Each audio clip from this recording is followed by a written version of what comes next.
Yo, we just people from the north side. Once and Timmy's at the shore fine. Winter ready on the full ties. Heavy traffic during 4-5. Gotta hustle on your own time. Color people every port side. We just people from the north side. Hey guys, what's going on? It's your boy George Mackay here, live, pre-recorded Battle Arts, only a few weeks away from Hamilton Wrestling Entertainment's first event of 2025. And there's no better way to discuss this event and HWE coming back on a semi-full-time basis than with, this is no kayfabe, guys, we're pulling the curtain back, the owner of HWE and also one-third owner of here, Battle Arts Academy, Dave Sciara, a.k.a. Ronnie Randallson. What the hell is up, my dude? Same old. How you been, buddy? You know what? 2024 sucked. The last 2 weeks, I was down and out with this horrible cold. 10 days, I was just gone. Oh, that's not good. And you don't want to know what came out of me. And it was coming out of every orifice. It was a rough go. But we're here. We're 15 days roughly into the new year, 2025, and HWE is coming back. Our first event right behind us there, Locked Down. Big event, 2 steel cage matches, tag team titles, and a grudge match for all the marbles for who's controlling, on camera, who's controlling HWE. You or Aron Stevens, a.k.a. Damian Sandow, if we have to go down to the history ranks, okay? Sure. But Aron Stevens also, NWA staple, great member of the roster, great wrestling mind. Probably one of the most underrated wrestling minds, I would say. So my first question for you is, at the beginning of the intro, I introed this as coming back on a semi-regular basis. We're going to run 4 to 5 shows a year now. Yes. Consecutively, we're going to do one every 2 to 3 months. Yes. Plus the bonus one that we're doing in St. Catharines. Yes. Which is HWA affiliated, but you're not really handling the booking for that. That's more of a Clay Wilson and Johnny DeLuca passion project, right? Yes, they've been doing Brock University now. This is the 3rd show that we're doing there. And First show was a banger. That was DeLuca and Alexander. Yeah. 1. That was Or was that DeLuca and Alexander 2? No, that was 1. That was DeLuca and Alexander 1. Yes, that was the first time. Big. Great match. Great crowd. I couldn't believe the stuff they were saying about Josh Alexander in that one. Ugh. The crowd, they ripped them one. It was insane. Johnny DeLuca had a home field advantage. Yes, he did. He did. It was fun. Absolutely. So, but here at Battle Arts, we're going to be running the 4 to 5 shows a year, and we're starting with Lockdown, and we're continuing with storylines. Now, I guess my first question is, how do you build storylines with 2 months hiatus in between? There's no TV tapings. You're going to have vignettes, obviously done by the wrestlers that are booked on the shows. But how do you keep these storylines fresh in the HWE faithful's mind? How do we carry over from what was done last year to now representing you and Aron Stevens in this grudge match? How do fans keep these storylines fresh in their head when there's so much going on in Ontario, indie wrestling-wise? That's a tough one. We know what we're gonna do already. We talk about this on a regular basis. So I don't like doing shows once a month. I think that's a little too much for HWA. I like the 3 to 4 months, and in between we could come up with the best storylines that we can for the show. Right. So the first show that we did coming back was obviously Renaissance. Yes. That was a great show. It was great to be back with the commentary broskies, if you will. Danimal. I have my feelings about Danimal. He knows it. He knows it too. Danimal knows it too. But then, of course, Bill Chase, probably one of the most underrated play-by-play guys here in Ontario. Such a great voice, such a great mind. And he really does have a lot of patience. He puts up with my shit out of his right ear, Danimal's shit out of his left ear. It's not easy being in between me and Danimal with how much heat. Now, you've listened to our banter. I hear it all the time. You've listened to our banter.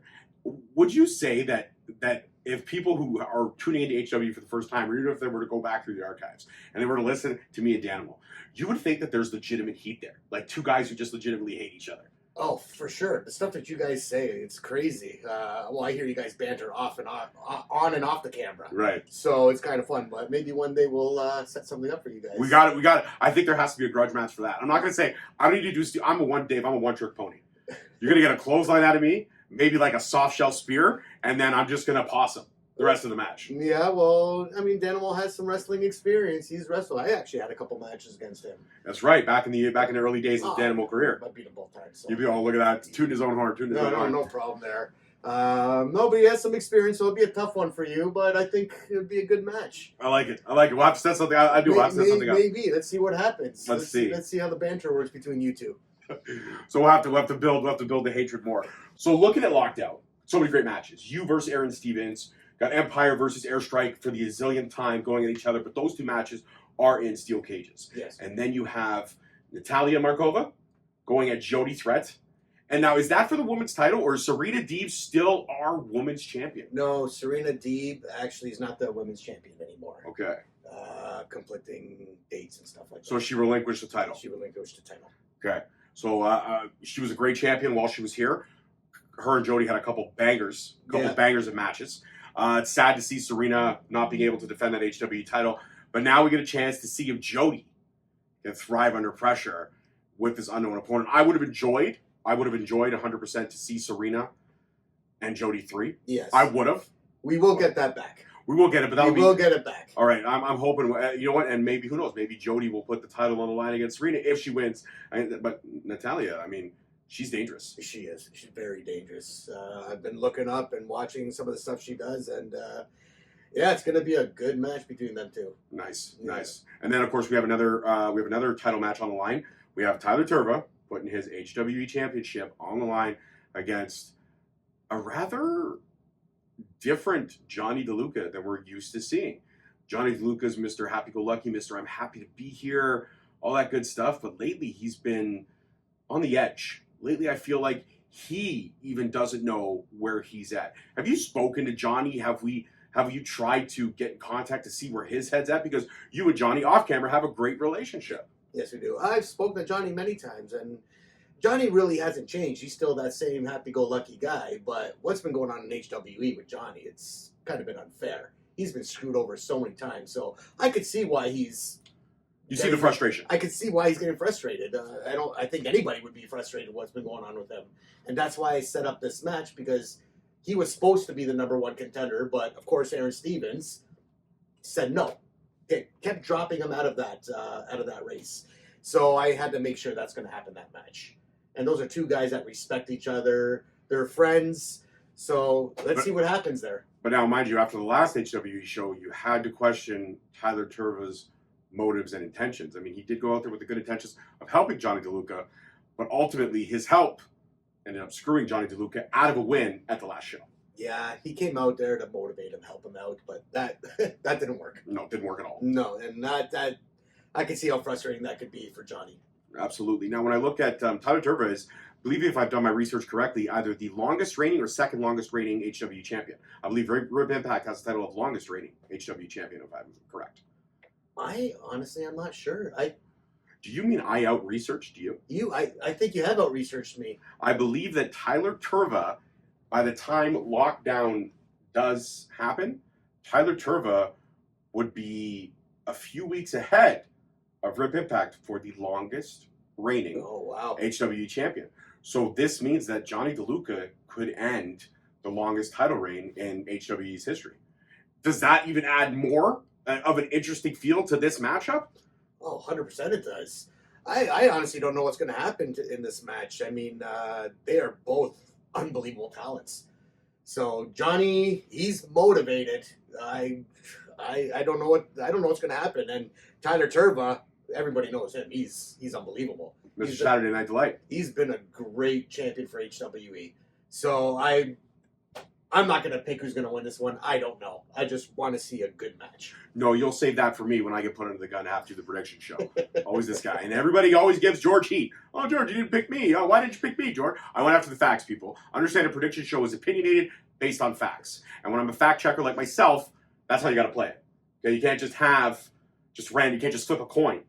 I don't flip coins. I study. I break down factoids. Well, you've been wrong many times with that, especially my matches. Okay, you always guess me to lose. I do. And every time you guess me to lose, I've won. Yeah, because you know what? It's, what can I say? I love an ultimate underdog. So even in my mind says, but how many times have I said, my heart says Raunchy, but my mind says everyone else. And lately, Raunchy, the odds are stacked up against him. The odds are stacked up. Now, of course, I mean, the steel cage match, it is kind of fair because you've got Santino Marella as a special guest referee / enforcer in that match. So, if anything, Aron Stevens got the deck stacked against him in that match. Well, finally. Yes, finally. Finally. It's been a nightmare for me this past few years with Aron Stevens and Chris Masters. So, yeah, finally I got some help on my side. Sexy Jesus is also not going to be in the building. Right? Sexy Jesus won't be here this show. No, not this show. But I'm sure Chris Masters will, or Chris Adonis will show his head once again in the near future. He'll show. I think he might be a little embarrassed that I beat him. Yeah. So I don't know what to say. You don't know what to say. Look at I don't know you. what to say. You're loving it. You're loving it. I love it. All right, let's get real for a second. All stuff aside, HWE went through some turmoil behind the scenes for a little bit. We had the kind of professional and personal falling out between you and the former co-owner, AC Coca, and a lot of things were left in limbo. We didn't know what the future of HWE was. Did you at any point in time, were you conflicted? Were you possibly considering maybe closing the doors because HWE had been such a great, fun experience for you, but at the same time, being a business owner and business and friendship doesn't always work? And I never asked this question before. We've touched on it, but I've never gone deeper. But I feel like this time we have to. We have to get the facts out there. Okay. Did you ever contemplate shutting down HWE after the fallout with AC Coca? No. No. Never thought of shutting it down. Take some time off, yes. Here at Battle Arts, I've been really busy doing a lot of stuff here. The classes have been getting huge. So, yeah, I wanted to take some time off and then come back with a bang for HWE. And, I mean, when you were looking at how to not so much resurrect HWE from the ashes, but to kind of close storylines that were left open, but also keep interesting factoids coming through, the logical choice to bring in Aron Stevens as the head of creative, was that an easy choice for you, or was that something that you had to go back and forth with yourself about? Very easy choice. Very easy choice. Very easy choice. Speaking this way now as Dave, Aron Stevens is brilliant. The way his mind works with wrestling, every time he comes up with an idea, it's gold. So it was great to have him head of creative. I do. I love the way the storylines are going, and they're fun, and that's what pro wrestling should be about. It should be about that fun atmosphere. Yeah. But also, again, so many conflicting emotions. Like when you have a great relationship with a lot of the roster, with all of the roster, and when people were unsure, did most of the roster reach out to you when we didn't know what was happening? Did you just say, "Hey, I'm taking time off"? I know I did, and you told me, "Don't worry, things are happening. Things are cooking. We're just not cooking right now. We're simmering." That was the word you used. We're simmering. I don't know why you made a cooking reference, but we were simmering. But did the rest of the roster reach out to you to kind of find out where your head was at, or if HWE was going to survive this personal and professional setback? Everybody messaged me. Everybody kept messaging me on a regular basis. I just told them, yeah, we're coming back. Just wait when it's time. Yeah, that's it, really. Okay, fair enough. Now, before we obviously things went the way they did, you guys had a show plan, and you had, I believe, the Voros twins were scheduled to be appearing at the show right before everything kind of went down the way that it did.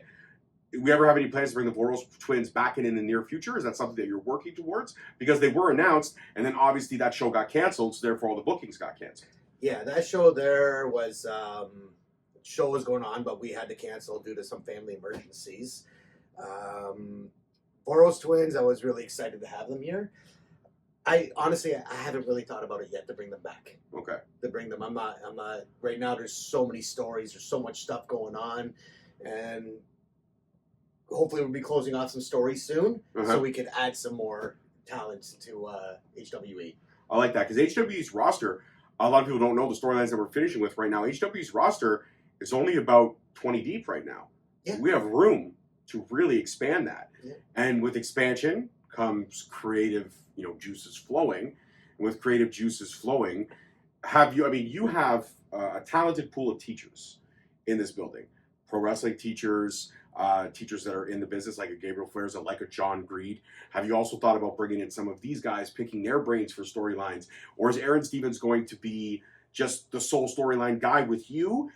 Or is it going to be sprinkled out? Like if somebody comes to you with a really good storyline, is it something that you and Aron would consider? Oh, 100%. People come up with ideas for me all the time. Yeah, we talk about them. They want to see what they could do in the future for HWE with storylines for them. And they always come up with ideas, and I never say no to an idea. I always say, okay, I'm going to have a conversation with Aron and figure out what we could do and how we could do something. So, but when it comes to it, Aron, at the end of the day, makes the final decision. Right. So Aaron is the veto Yes. of all that. Yes. Aaron is the Vince McMahon without all the crap behind it. Pretty much. Okay, good. Yeah. I figured that Aaron would enjoy that little joke. I mean, we all can't just pay hush money and then pay hush money again. You know what I mean? Some of us don't have the expendable income that a Vincent Kennedy McMahon has. Kennedy. It's so funny that he's a Kennedy and the Kennedys. I'm not going to get too political. But I want to get back to a little bit more of a serious note. How is the relationship with AC Goka? Have you two spoken? Is there any shot that down the line in the near future, I don't know, Cosmos away, we may see a reconciliation for you and AC? Where does that relationship stand? If you don't mind me getting too personal, and if it is too personal, hey, you don't have to answer it. It's fine. It's a kind of I don't even know how to explain this. It's been about 2 years now. Two to three, almost 2.5, maybe. About 2.5 years. Honestly, probably talked to him 2-3 times. Not much, quick conversations, nothing big. It's a tough one. If he wanted to wrestle again, I would have no problems with it. I mean, AC to me has always been a brother. Right. To me, I mean, shit went down. Right. And I mean, that's life. I mean, stuff happens. So I don't know what to say about that. But yeah, if you wanted to have a serious conversation, I'd be more than willing to. But then, obviously, at this point in time, he would come back as a talent only. He would not come back as anything to do with the ownership of HWE like he once had. No, he wouldn't be part of the ownership. But AC actually has a really good mind for wrestling too. He always came up with great ideas. He was really smart with that stuff. So I have no problems sitting down with him, Hashing it out.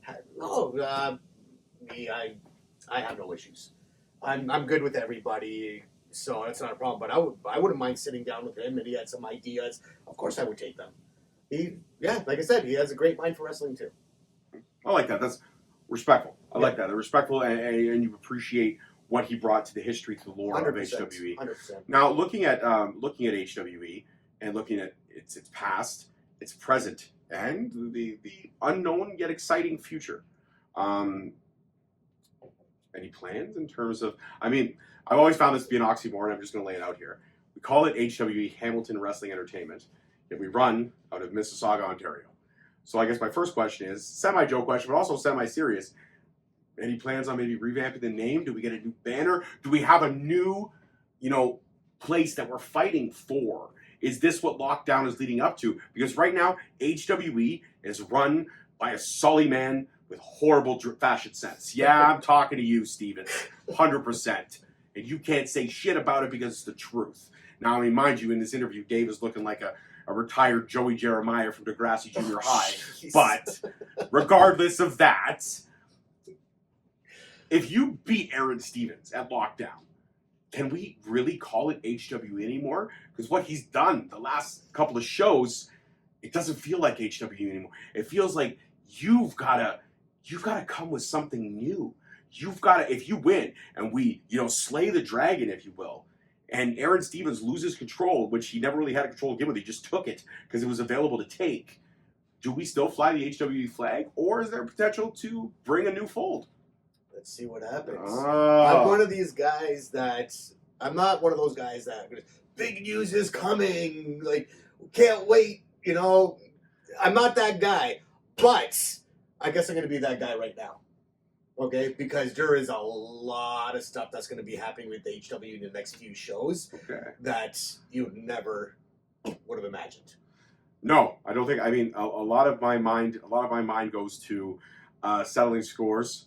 A lot of my mind goes to insults about Daniel and his lifestyle choices. Yeah, a lot of anger right there when I think about that. See the vein in my fucking head; it's throbbing a little bit. But I think about. I mean, it's got to be challenging to be a promoter because when you're being a promoter, you've got to promote the show. You've got to kind of keep the roster excited and engaged about everything. You've got to make sure everybody's got their matches planned out. That we stick to our times, we stick to everything we're supposed to stick to. You got to make sure that 2/3 of your commentary team is on point because 1/3 is always on point. So you got to babysit 2 out of 3. That's difficult. Animal, Bill. But you've also got to, again, come up with these storylines. Now, having Aron Stevens as that filter to bounce ideas off of, but you yourself, I don't cut your horn. You've mentioned how Aron Stevens has a great mind for wrestling. You've mentioned how AC Coca had a great mind for wrestling. I don't think Ronnie Randallson or Dave Sciara has a bad mind for wrestling. I think Dave Sciara's got a mind for wrestling too. I mean, you put some of these matches together. You put some of these storylines together. You've sprinkled Dave dust on him. Oh, 100%. 100%. I've come up with many matches. This whole show was done by me. Right. This one here, I have the right to do it now. So, I just wanted to make a show that would be fair for the wrestlers that have been screwed over. Uh-huh. And I wanted to make a show that the crowd could really enjoy. Right. So... And how are we doing? Like, how are we doing in terms of we have a loyal fan base, but how are we doing? Is this building going to be packed? Are we going to blow the roof off this place come February 8th? I certainly hope so. I never know how many people are going to show. You never know. It's really tough. Ticket sales always happen like the week before. Right. So... You ever get stressed out about that? I'm always stressed. Not you. Always stressed with this stuff. Really? Oh, sarcasm, guys. Even in Beaverton, when I used to do the shows in Beaverton, we'd have 25 tickets sold the day of. But then 100 people would show up. And then we'd have 250, 300 people there. Yeah. Same thing with HWE. We, no tickets are really sold, and then all of a sudden, there's a few 100 to 500 people at our shows. Well, let's also remember that Beaverton on a Friday night, there's not much going on. There's nothing ever going on in Beaverton. So that's why you could pack that building with 300 people. And you know what the funny thing was? The first time we did a show in Beaverton, this is a story I tell everyone all the time. I feel like Gabriel Iglesias, because this is a joke that's ran like 2 or 3 years now. But the first time we were in Beaverton, I did commentary. And it was with Ray Bernardo, one of our good friends. And he was also DJing that day. And there was 3 girls in front of us that were dressed to the nines. Yeah. Like boots, fancy jeans, sweaters, makeup done. And I just looked at Dave. I said, so Beaverton Battle Arts Academy Rising Stars Show, Volume 1, was the hottest ticket on a Friday night in the big old Beaverton. Yeah. And the sad thing was that these girls dressed to the nines, looking good. Boyfriends looked like they just rolled off a fishing boat, smelling like absolute dog shit. And you know what the funny thing is, guys? Okay, I'm going to lay this out. I mean, I appreciate the town of Beaverton because I was forced to drive up there for so many gigs. But there is 9 to 10 dental offices on the main street? No. Yes. There's only one. No.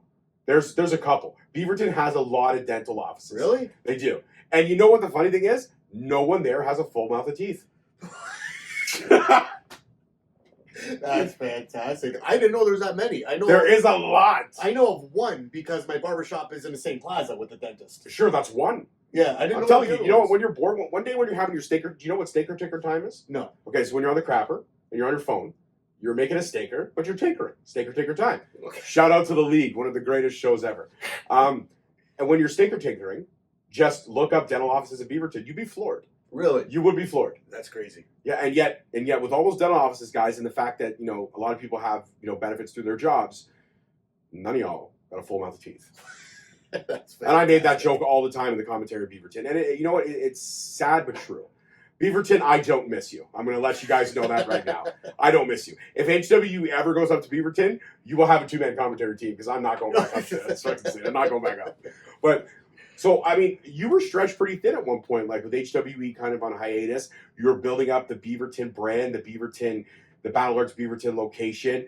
You were also managing this one. You were going through all that stuff, plus also trying to be a husband and father. I mean, how did you manage all that? I mean, let's get real right now. How did you manage all that? I mean, I know a couple of times that you literally sleep here.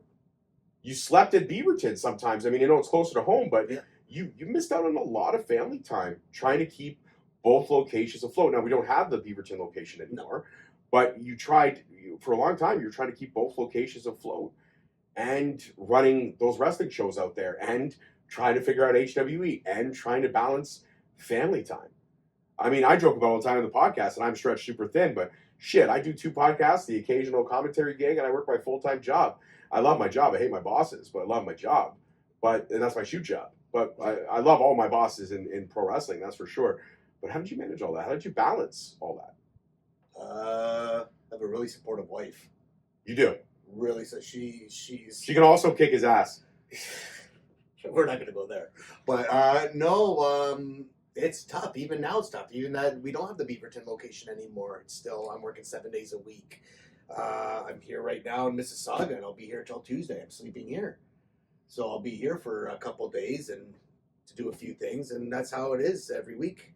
I'm here Sunday, Monday, and I either leave Monday night or Tuesday morning. I'm at my barber shop during the week, and I'm also on the computer all the time and talking with my partners here, figuring stuff out. So yeah, it's just something I'm used to, something I've always done. I've always been a busy person.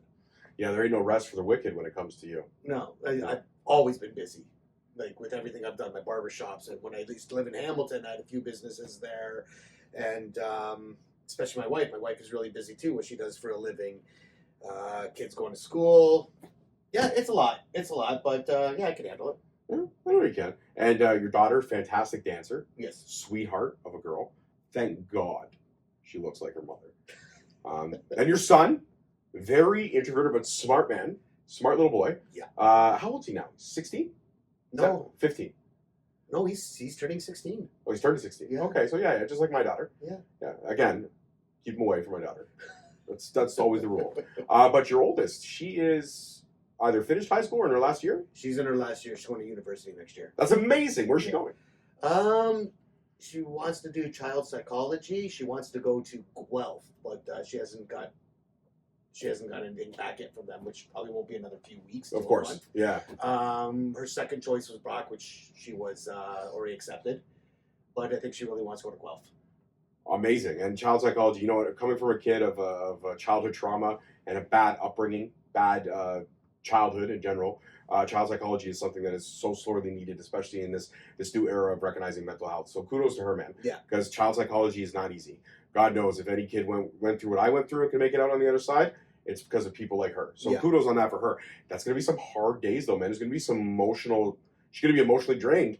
Oh, she will. But like she's a hard worker. She's dancing 5 days a week, 4 or 5 days a week. School, she works. She has a job. So she's kind of like me, where every day there's something going on. There's no time for her to sit down and do nothing. That's good, though. That means no time for boyfriends. 100%. See, you got to think in the mind, ladies and gentlemen. That's how you do it. But what do you think about that? You think about your oldest going off to college. You think about your youngest turning 16. You think about how much time you spent with them, but also how much time was missed. Yeah. Do you have? I mean, I know I don't want to get too personal, but that's what we do on Straight Talk. We get a little personal. We get real. We want people to know these are real conversations. That you're not raunchy Ronnie Randallson. You also are a husband and a father. Yeah. Any regrets on time missed? Oh, lots of regrets. I've been so busy, and I do miss a lot of things. I mean, my son's a little different. He doesn't do a lot. He's a computer kid. So he's always coding. He's always playing his games with his friends online. He does his robotics. So I used to go to those as many as I could. My daughter, though, every time she has a dance competition, it's been really tough, and it sucks because I do want to go see her dance. But there's always something going on. If there's a wrestling show, or I have to be here for something, or at the barber shop because nobody could cover my shifts. I do regret that I miss a lot of her dancing, but I try to go as much as I can. And that's all you can do is try. Yeah. I love that. And that's what we do here on Straight Talk, ladies and gentlemen. We get real. It's been good. Let's get back to HWE real quick before we wrap it up. But I mean, you said there's a lot of stuff coming in the near future. Stuff that we have to wait and see. And I hate fucking promoters like you with this wait and see nonsense. I do. I hate the wait and see nonsense. Even as somebody who's in the inn, I still don't know shit. All I know is I got to show up February 8th at 4 o'clock call time, and the doors open up at 6. Show starts at 7, and that's it. That's all I know. Yep. And I know the match is on the card, and I know the prediction show is expected at least a week before. Yep. Yeah. Which you have to send me the graphics, by the way. Oh yeah. Yeah. Okay. See, guys. See what I do. And I know that I'm not the highest paid member of the commentary team, but that should change. Man. I'm joking. I was just gonna think it's all the same. It is all the same. But I'm saying I should get more. I do all this extra work. No. But when you look at bringing in the Aron Stevens, all the moves that you made. Also, I know there was a lot of behind the scenes discussions of possibly, some stuff going on with the casinos and stuff like that. There was all kinds of interesting things that were happening, and a lot of big moves that get made. Is it cool when you can take a minute, because on show days you're running around like a chicken with your head cut off. When you go back and you watch the final cut, edited form of all the work that was put in, and you sit back and you just enjoy being a pro wrestling fan. Is it still enjoyable for you to go back and watch these HWE shows when they're done, and to see the final product, how much work was put in to sell the product that you built? Every time we finish a show, I'm always stressed at the beginning. I'm always running around doing this, doing that, like you said. But after the show is done and I get the footage and I watch it all edited, I just see every show. It's better and better and better each time. Each time it just seems like the crowd is more into it. They really love the storylines that we've been doing. And it's again, I go back to my first question. It's so complicated to keep these storylines fresh between 2-month shows. That's why. I know you don't like running month to month, but I mean, that's how much these fans love these storylines, because they're willing to wait. Yep. Those 2 months. That says something. Yeah, 100%. Like I said, I've never really wanted to do every month. I just think it's too much. There is so much independent promotions here in Ontario, especially Mississauga, Toronto. It's crazy. Every time I have a show booked, there's like another 15 shows running that same day. Mm-hmm. It's crazy. And I just feel like if I do it every month, people will get bored of it. Mm. So I feel like doing it every 3 months, it's a good time in between for people to get ready for the next show and get more excited for it. Because it's kind of like when you finish watching I just finished watching Cobra Kai a couple weeks ago. And now I'm dying to see it, but I still got to wait who knows how long for it to come out. February 13th. Oh, it's that soon? Yeah, it is that soon. Okay. Again, I'm in the know on a lot of things, but Yeah. you just want to know a show date, just ask me. Yeah, there you go. Squid Game Season 3, it's coming out in June. Season 2 just dropped December 26th. Season 3 coming out? Yeah, Season 2 dropped December 26th. No, I know. I watched it. Yeah, but... Season 3 is coming out in June. Oh, they're not doing a half thing? No, it's Season 3. They're calling it Season 3. Oh, they ended it like that? Well, A season? Spoilers ahead here, people. Yeah, I'm sorry. No, but I thought the ending was good. It was, but I think it would have been good for like a Yeah, second season halftime show type thing to bring it back like they You do know with all what? the other. You know what? You gotta kind of hook and bait people. I mean, look at Stranger Things. We were waiting for the final season for 5 years. Yeah, it's done, isn't it? It's finally happening this year. Oh, they're doing another season. I thought that was the last season. No, God, no. I don't know. I don't follow this Season. stuff. You gotta be in the. I know. just watched the stuff with my family. So. There you go. You gotta be in the know. Yeah, no, I'm not. When it comes to that, Yeah, you're not pop culture. No. Well, from the pop culture guru, myself, George Mackay, and of course Dave Scar. Dave, is there anything else that you want to address? Anything else you want to talk about? No, all I would say is, guys, come on down to the show February 8th. It's going to be a great show. I promise you that one. Absolutely, guys. 2 steel cage matches, okay? It's going to be huge. Empire Airstrike, the umpteenth time. But these guys have so much bad blood that there's so much story, so much more meat on that bone. And then, of course, the grudge match of all grudge matches, Ranchi Rani versus Aron Stevens. Bad fashion sense versus bad fashion sense. Be bad fashion sense? Yeah, your fashion is a little rough. Is it? You look like Joey G. Come on, do one thing for me. What? Just look at the camera and say, everybody wants something. Get out of here. I'm not doing that. Never give up. I'll just say one thing about February 8th. Okay. So kind of like the last show when I was up against Chris Masters. That was the toughest match of my life. That guy was an animal, and I knew my odds in that match. So did I. That's why I picked him. Yeah, well, I knew my odds, and that's why I made that deal with Aaron at the beginning. If I lose, I'm done. I don't want to be in wrestling no more because there's no point. Yeah. If I win, I get to book the card. Now I'm up against another very big man and strong man and well known in wrestling, But not well dressed. No. He's hideous when it comes to that stuff. Awful. But I tell you right now, I know my odds in this match too, but I'm going out there just to break him to pieces. That's it. That's all I can say. He's in trouble. I love it. I'm pissed. I love it. I love the passion. I think that's the best way to end this. Aron Stevens, understand that hell is coming, and hell's name is Ronnie Randall. That's right. Triple R. Triple R. Triple R. That's I'm gonna start calling you that on. Yeah, be my guest. All right, I'm gonna do it. Triple R. Oh, the Triple R. I got a lot of names. He's so raunchy. So raunchy. All right, guys, that's it for this one. As always, peace, love, and wrestling. I'm your host, your boy, George Mackay. Don't forget to check Straight Talk Wrestling socials on everything. Keep up.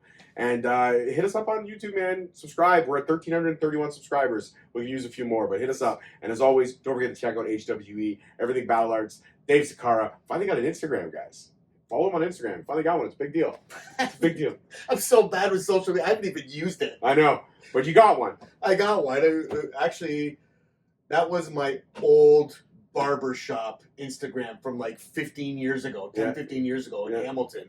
And I saw that I still had access to it, so I just changed it to Rocky Running Randallson. Hey, it's finally happening. And I think I posted 4 or 5 times on it. You did. You posted. And I was like, holy fuck, it is actually. He's finally got a fucking Insta. So now when I do these interviews, I can actually tag his fucking ass in these things. Oh yeah, I don't know what's going on with that. Oh my god! But I'll post some more stuff. Well, ladies and gentlemen, if you want to watch an older man try to use Instagram, follow Ronnie Randallson on Instagram. That's it for this one, guys. Peace, love, and wrestling. We'll see you next time. Peace. Yo. We just people from the north side. Once and Timmy's at the shore fine. Winter ready on the full ties. Heavy traffic during 4-5. Gotta hustle on your own time. Color people every port side. We just people from the north side.